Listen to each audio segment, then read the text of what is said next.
বিশ্ব রাজনীতির অস্থিরতা, মানবাধিকার লঙ্ঘন ও মত প্রকাশের স্বাধীনতার সংকটের প্রেক্ষাপটে শুরু হয়েছে ৭৬তম বার্লিন আন্তর্জাতিক চলচ্চিত্র উৎসব।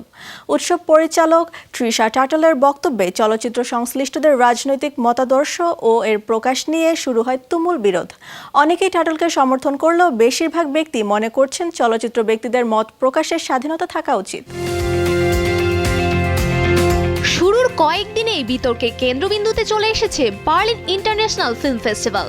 বিতর্কটি হচ্ছে, চলচ্চিত্র নির্মাতারা কি রাজনীতি থেকে আলাদা রাখতে পারেন নিজেদের? এ প্রসঙ্গে কথা বলেন উৎসবের পরিচালক তৃষা টাটল। চলচ্চিত্র নির্মাতাদের অধিকার আছে চাইলেই রাজনৈতিক প্রশ্ন এড়িয়ে যাওয়ার, কারণ বিশ্ব রাজনীতি নিয়ে নিজেদের অবস্থান জানাতে শিল্পীদের ওপর এখন অনেক চাপ তৈরি হচ্ছে। বার্লিন ইন্টারন্যাশনাল ফিল্ম ফেস্টিভ্যালে মত প্রকাশের স্বাধীনতা চাওয়া হয়েছে।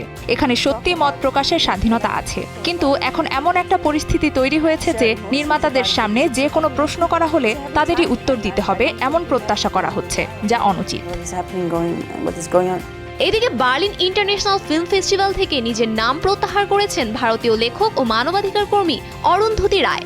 এর পেছনে কারণ হিসেবে উৎসবের জুরি সদস্যদের গাজা নিয়ে মন্তব্যকে অগ্রহণযোগ্য হিসেবে উল্লেখ করেছেন তিনি। বার্লিন ইন্টারন্যাশনাল ফিল্ম ফেস্টিভ্যালের জুরি সভাপতি ভিম ভেন্ডার্স জানান, আমাদের রাজনীতি থেকে দূরে থাকতে হবে, কারণ আমরা যদি সরাসরি রাজনীতিবিদদের জন্য বা রাজনৈতিক উদ্দেশ্যে সিনেমা বানাই তাহলে রাজনীতির ক্ষেত্রে ঢুকে পড়ি। কিন্তু আমরা রাজনীতির বিপরীত শক্তি, রাজনীতির প্রতিপক্ষ। আমাদের কাজ হলো মানুষের কথা বলা, রাজনীতিবিদদের কাজ করা নয়।